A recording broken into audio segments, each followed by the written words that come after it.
shot across the bow, I'm sure. Yeah. Let's put on, get on serious, because a lot. There's other things, right? I don't know if he's in it. Okay, Karen, you ready? Okay, I'd like to call the meeting of February 7th to order. Will you all please rise for pledge, please? Councilman Cahill. I pledge allegiance to the flag of the United States of America and to the republic for which it stands, one nation, under God, indivisible, with liberty and justice for all. Clerk, please call the roll. Councilman Cahill. Here. Councilwoman Cataldi. Present. Attorney Genesi. Present. Supervisor Nesbitt. Present. Councilman Abbott. Here. We have two sets of minutes to do tonight from December 31st, 2018, January 3rd, 2019, and January 10th of 2019. I move that we approve the minutes of December 31st, 2018 as submitted by the town clerk. Second. Councilwoman Cataldi. Aye. Councilman Abbott. Aye. Councilman Cahill. Aye. Supervisor Nesbitt. Aye. I move we approve the January 3rd minutes as submitted by the town clerk. Second. Councilman Abbott. Aye. Councilwoman Cataldi. Aye. Councilman Cahill. Aye. Supervisor Nesbitt. Aye. I move that we approve the minutes from the January 10th board meeting as submitted by the town clerk. Second. Councilman Cahill. Aye. Councilman Abbott. Aye. Councilwoman Cataldi. Aye. Supervisor Nesbitt. Aye. Next, this evening we have a public hearing to consider a new local law permitting the appointment of alternate members to the Town of Webster Planning Board and Town of Webster Zoning Board of Appeals. Why we are doing this is because on certain occasions, sometimes during the year, especially the Zoning Board, which only has 5 members, Planning Board has 7 members, members of the Zoning Board get called away because of work, school functions for their kids, funeral, whatever you can think of, and it would leave the zoning board short of their 5 members. And at that point in time, the applicant is given the option to table until there's a full board, or they could be heard with 4 members. So, town board is taking this into consideration that we would have an alternate member, that if there was a case of a vacancy in advance of that evening, the member could call the alternate and the alternate could fill in, and that way there we would have a full board for planning and zoning at every meeting that we have going forward. And we think this is a very good idea. Town board has discussed it in workshops before. There's other towns that have planning and zoning alternates, and it makes everything go smoother. A couple weeks ago at the zoning board meeting, we had a couple members that could not attend for various reasons, and they only had 3 members, and the applicants decided to table. So what that also does is backs up the next meeting, because then you have to hear those 2 applicants before you hear somebody else. So we have come up with a local law permitting the appointment of alternate members to both the planning board and the zoning board. And at this time, it's a public hearing, and I will open the public hearing for any comments on this. Seeing none, I will close the public hearing and bring it back to conversation. Discussion. Well, we've kind of gone through this quite a bit. We've had instances where we've had to cancel meetings because we don't have enough. We don't have a quorum of 4. 3 makes it very difficult for the zoning board. You would have to all agree in order to make the issue relevant as far as passing anything for zoning. And I think this is something that we really need to have in place. I would agree. I agree also. And as Supervisor Nesbitt mentioned, it's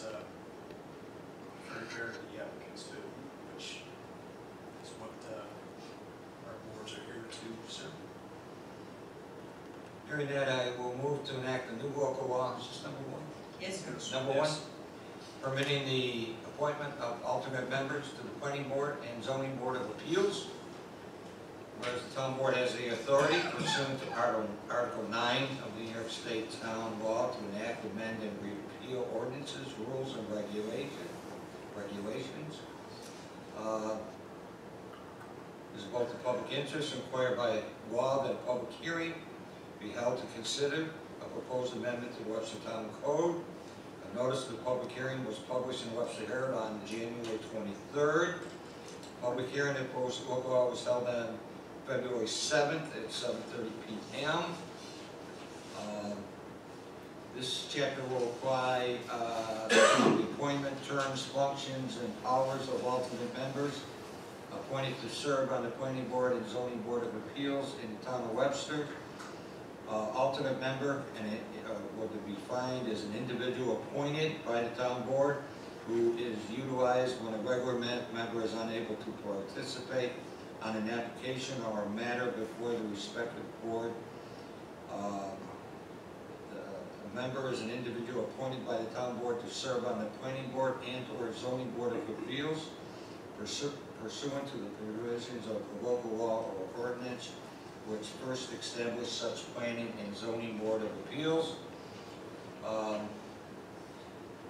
Town board of the town of Webster hereby enacts this chapter to provide a process for appointing alternate members of the planning and or zoning board of appeals.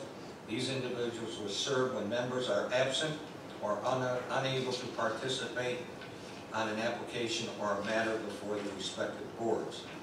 All provisions of state law relating to planning board and or zoning board of appeal members, eligibility, vacancy in office, removal of office, and service on other boards, as well as any provisions of local law, local ordinance related to training, continuing education, compensation, and attendance should also apply to alternate members. That's it. Second. Supervisor Nesbitt? Aye. Councilman Abbott? Aye. Councilman Cahill? Aye. Councilwoman Catali? Next we have open to the floor for anyone that would like to speak on any topic. Seeing none, we'll move on to regular town business. Excuse me. Consideration to approve purchase orders, bills, prepaid warrants, transfers, and budget amendments as submitted by the Director of Finance. Councilman Abbott did the bills today. I did review the bills today and found them in order and recommend that we pay them as submitted by the Director of Finance. Second? Councilman Abbott? Aye. Councilwoman Catali? Aye. Councilman Cahill? Aye. Supervisor Nesbitt? Aye. I will move to pay the prepaid warrants as submitted by the Director of Finance. Second? Supervisor Nesbitt? Aye. Councilwoman Catali? Aye. Councilman Cahill? Aye. Councilman Abbott? Aye. And I also move to pay the budget amendments as also submitted by the Director of Finance. Second. Supervisor Nesbitt? Aye. Councilman Abbott? Aye. Councilman Cahill? Aye. Councilwoman Catali? Aye. Okay. Moving on, we have a resolution to award bid to Ransco Pipeline for the Clem Road Water District Extension Number 6. This has been in the process for over a year, and I know that the people on Pellet Road, Drum Road are very anxious to get this going. We went out to bid, and we had 4 bidders bid. We had Blue Heron at $898,444. We had Villager at $837,900. We had Rochester Pipeline at $683,816. And we had Ransco Pipeline, Inc. for $594,207. Commissioner of Public Works, Jeff Benway down there, has looked at the contracts. Yes? Yes, Okay. prices are all in line, Everything's in line.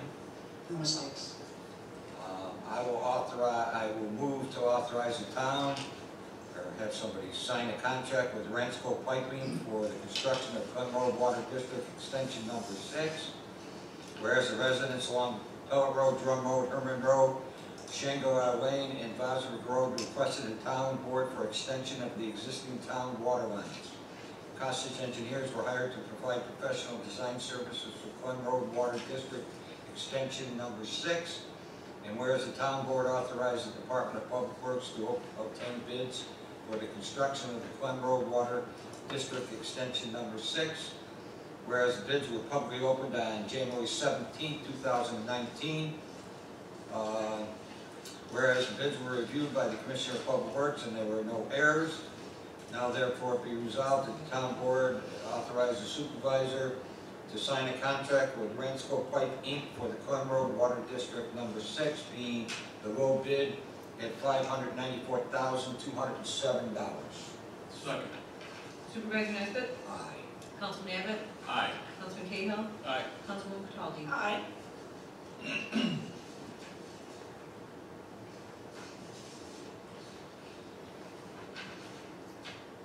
Next, we have a resolution to approve the renewal of the permit for the Sunset Valley Trailer Park for the calendar year 2019. That was certified by the Department of Public Works that the Sunset Valley Manufactured Home Community Agreement is being operated accordingly to the zoning and land use standards or requirements at the time the use was legally commenced. Jeff went down and Fire Marshal both went down and looked. And Mr. Whipple? Okay, thank you. The owner, everything was in place, and they said it was okay, so we need a resolution to approve the renewal of the permit for 1 year. They may be.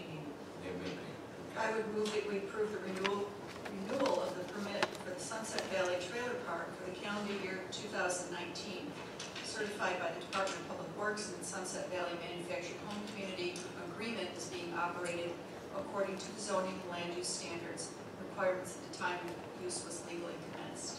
Second. Councilwoman Cataldi? Aye. Councilman Cahill? Aye. Councilman Abbott? Aye. Supervisor Nesbit? Aye. Next, we have a resolution to advertise for bids for HVAC at Parks and Rec. This has been done before.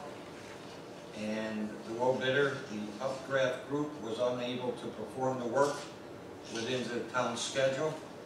So we have to reject all the bids, and we will be rebidding this project. I On have no- February 13th. February 13th.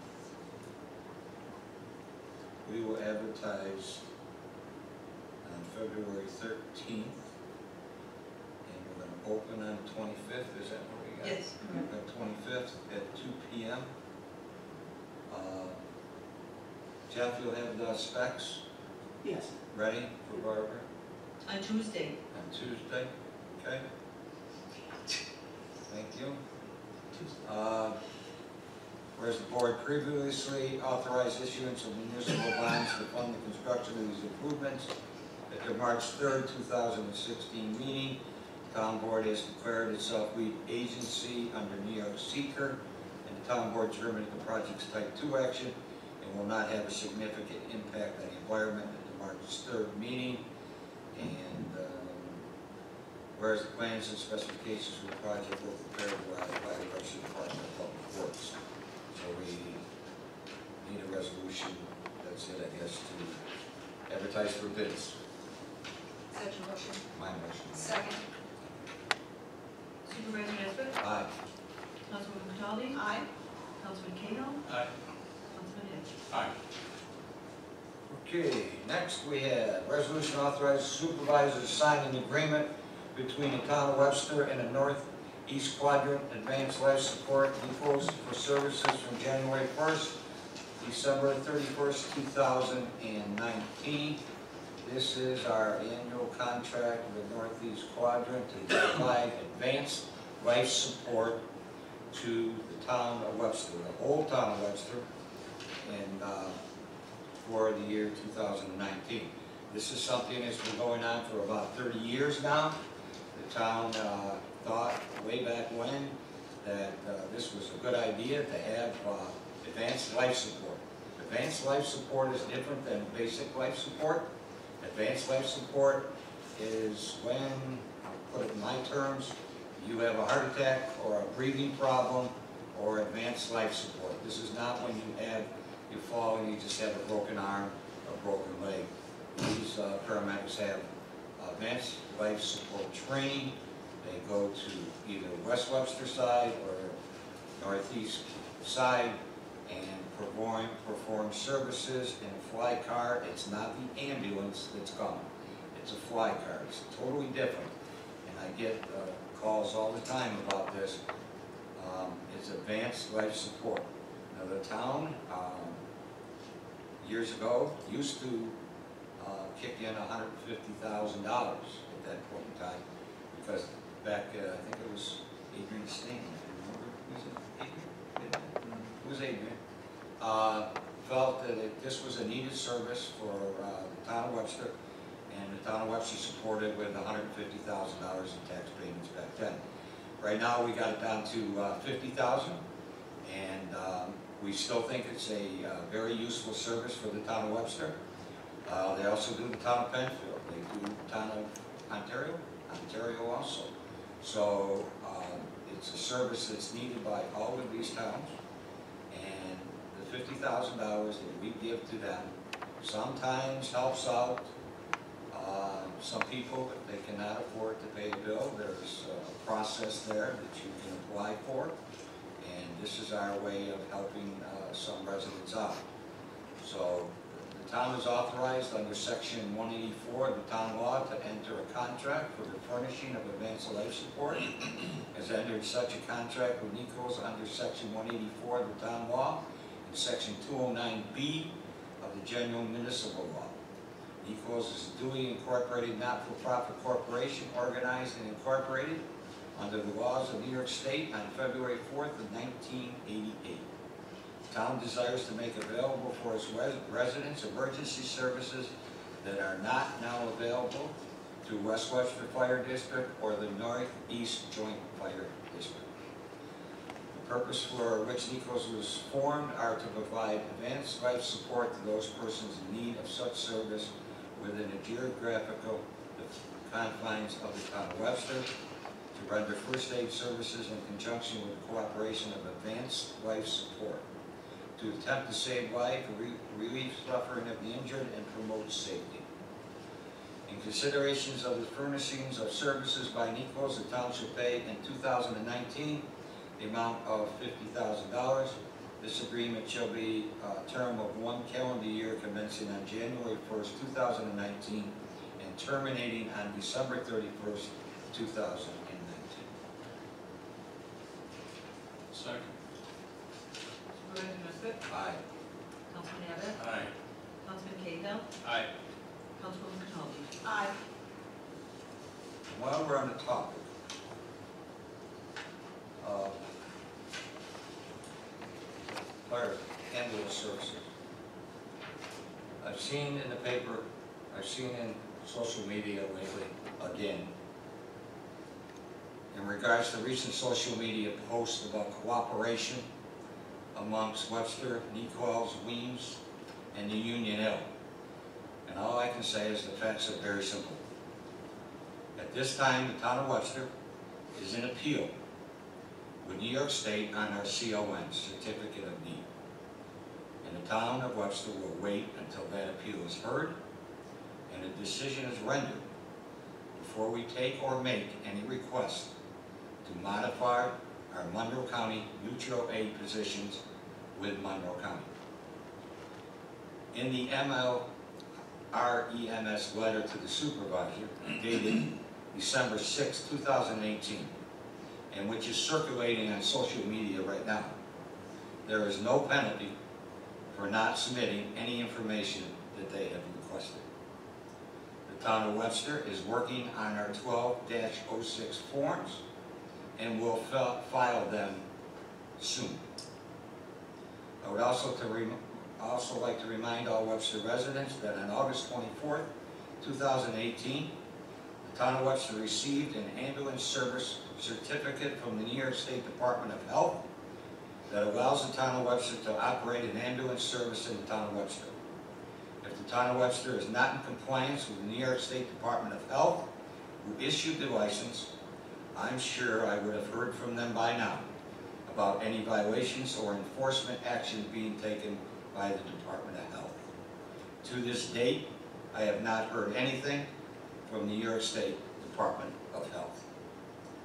Also in social media posts, there is talk of a November meeting minutes from Monroe Livingston REMS, which I would like to read. It says, new business. Guests from Union Hill Ambulance, mutual aid in the town of Webster. Brian Mason, Chief, Union Hill VAC, August 29th. Requested to be included in the mutual aid response plan for the town of Webster. Received correspondence from the town of Webster that they are not interested in having us. We believe it's in the best interest of the town of residents to go back to the original response plan prior to the changes WEMS made. Brian Mason's statement that says, and I quote, received correspondence from the town of Webster that they are not interested in having us is inaccurate and a bold-faced misrepresentation of the facts, period. Let me read my letter to Mike McCormick, who is the member of the Union Hill Ambulance Board of Directors, on September 10th, 2018. Dear Mike, as I promised, I talked to the other members of the town board on Thursday, September 6th, about Union Hill's request to amend the mutual aid card. The town board is laser focused on our appeal to the state at this time, and we will not be seeking any changes to the run card or anything else at this time concerning ambulance service to Webster residents. I refer you to the town's letter of March 20th, 2017 to Union Hill, which your attorney Reed Summers has quoted from many times, but only to read the second paragraph. That clearly shows that on February 10th, 2017, Union Hill temporarily suspended all EMS operations as of 0800 of that day in Webster. They walked away. Remember this, they walked away.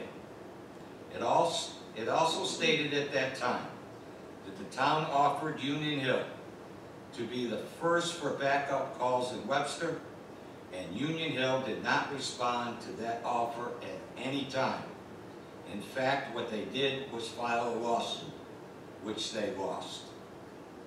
So for Union Hill to now say that it believes that changing the run card to be in the best interest of the residents and visitors within the town and village, my thoughts are that Weems and other agencies have been doing an outstanding service, and since you decided to walk away from Webster residents and visitors in July of 2017, why would the town board agree to go backwards now?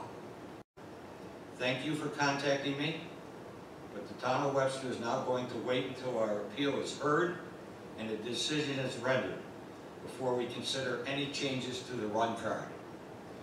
That is not to say we won't be talking to Union Hill in the future considering this development. Well, let me repeat that. This is not to say we won't be talking to Union Hill in the future considering this development.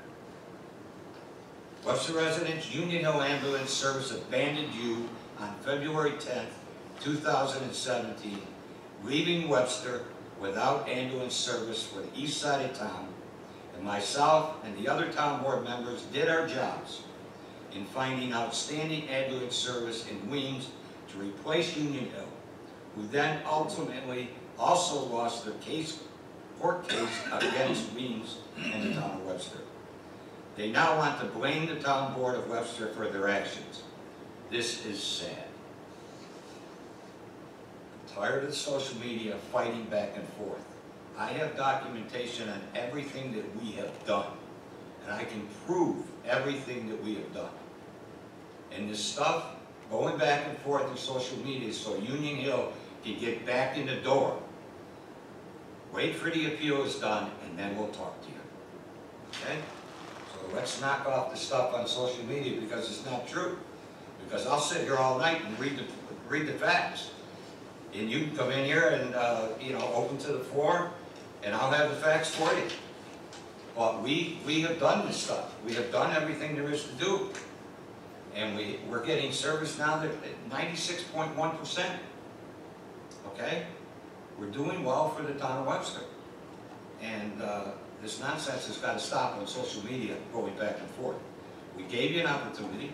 You didn't take it. You walked out the door. And now you want to come back and wait till our appeal is done, and then we'll sit down and we'll talk to you. Okay? Please. Moving on. Resolution to authorize the transfer of $55,000 from the general fund to the capital projects fund for the town hall renovations, project number 80205. This is to finish up the bond.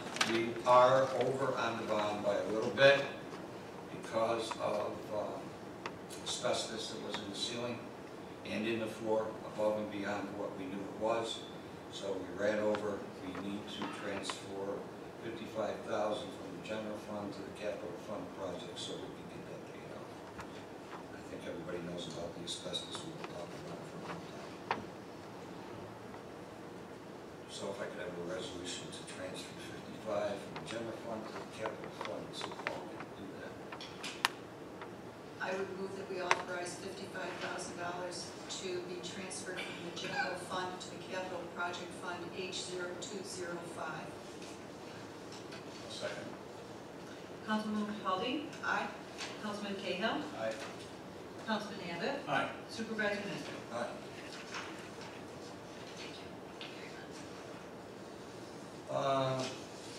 Next we have a resolution to authorize the town of Webster into an intermunicipal agreement funding with the county of Monroe for 2019 crackdown program. This is from the chief of police.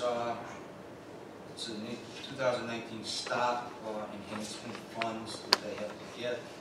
We have to take a resolution to enter into that intermunicipal agreement so we get the money for Joe. A resolution to do that.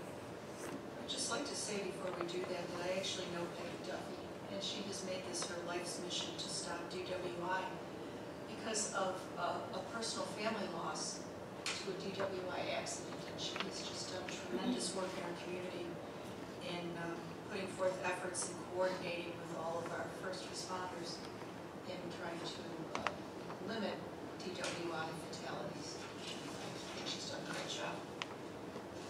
So I would move that we authorize the town to enter into an intermunicipal agreement funding with the county of Monroe for the 2019 crackdown program. Second. Councilwoman Haldy, Aye. Councilman Abbott, Aye. Councilman Cahill, Aye. Supervisor Nestor. Aye.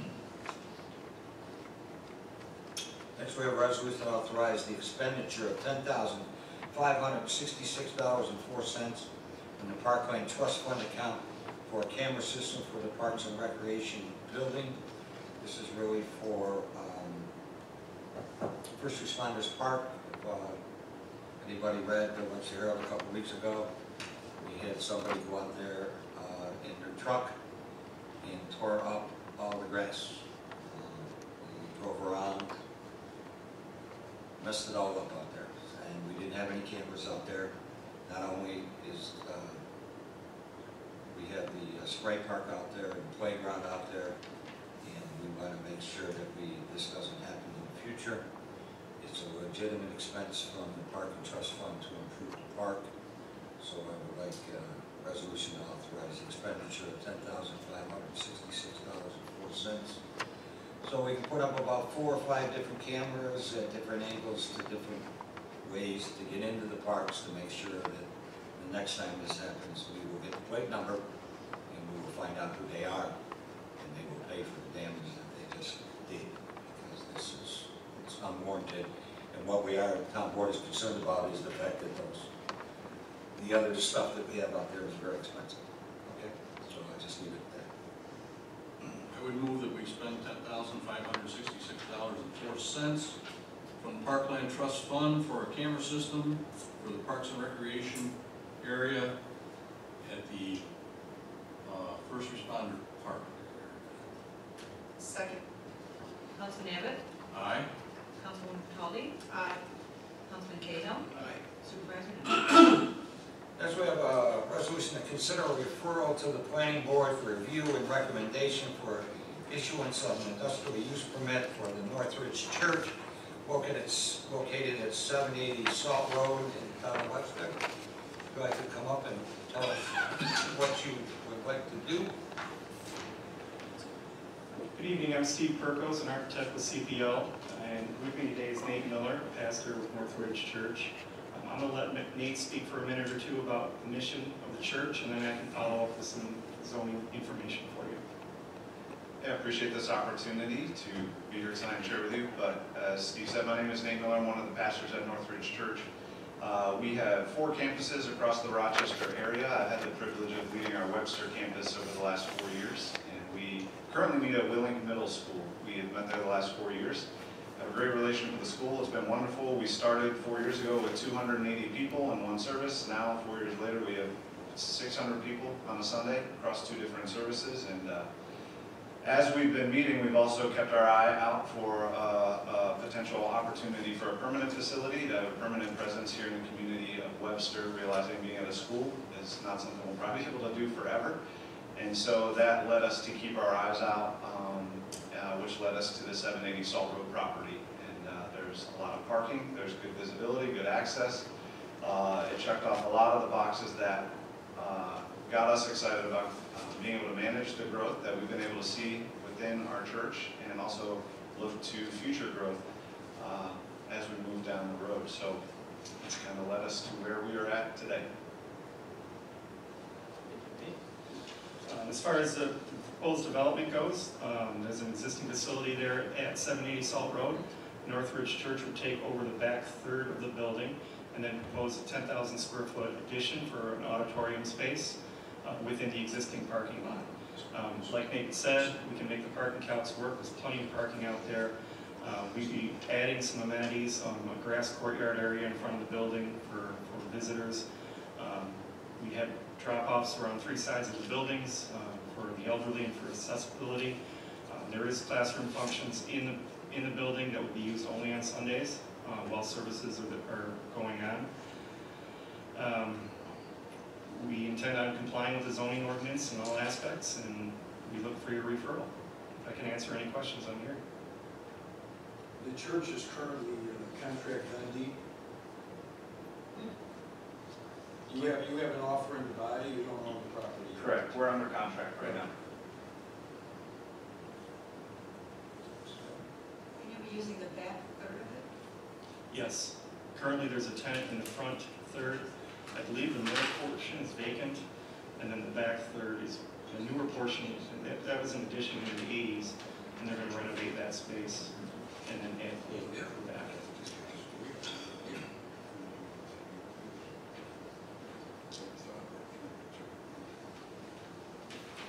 Any other questions? I just asked you. That's at the assessor, I think. Well, it's up to the assessor right there. That's an issue. That's happened before. Okay. Yeah, they would split, because you're obviously tax exempt in the property in front of the, it's up to the assessor.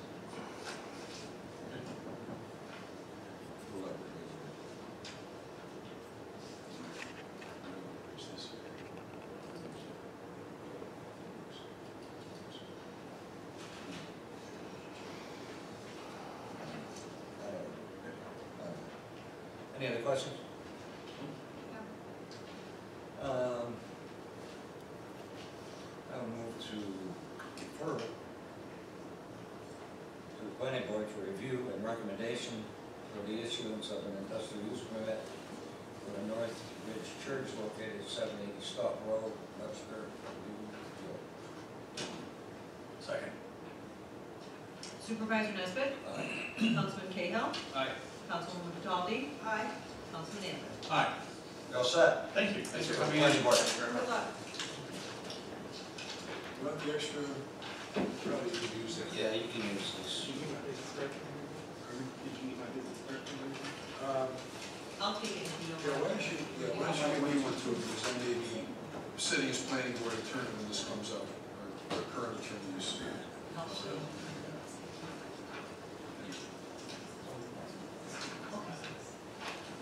give one to the assessor. And those Perkos? Okay, that will conclude tonight's meeting. Call in if anybody wants to call in, 872-7011, 872-7011. Taxes is almost getting to the end here. February 10th is the last day to pay without interest, am I correct? That is correct. And, That'll be next week. we have many people calling because the due date is on a Sunday, and because it is on a Sunday, you have until Monday, February 11th. If that doesn't work for you, always please remember that you can put your payment in the mail as long as it has a U.S. postmark by February 11th, and that means going into the post office and asking them to hand cancel it. A meter mark at your office is not legal. And also, we do have a drop box in our vestibule, so if you want to just come by the town hall, if you don't have time, you can come 24/7. In front of the building, we have the drop box, and there are envelopes out there for your convenience. We check the box daily. Please do remember, though, if your payment is put in the box after 4:30 on February 11th, it will be postmarked the next day, and an additional 1.5% interest will be due on it. So just make sure you get it in there, and you can also pay your taxes with a charge card. That is only through the Monroe County website, and there is a fee of 3% on charge cards. And if you want to pay with an electronic check through them, there's a sliding scale, and it tells you what the fees are there. And like Supervisor Nutt said, the first or full payment is due on the 10th without interest. We do continue to collect taxes right through May 31st, and each period there is a 1.5% charge, and we will be more than happy to calculate that for you if you're not sure what to pay. Okay. Anything else? Sir. Jeff, you got anything? Nothing. I'm just glad to get this water thing going. These people want this done, like yesterday. Last year. Yeah, we've been fighting with that Yeah, before. last week, been around for about 5 years. So, drive careful in the morning, we don't know what we're gonna get, a lot of wind, a lot of snow, a lot of ice, we don't know. So we'll see you in a couple weeks, thank you and good night.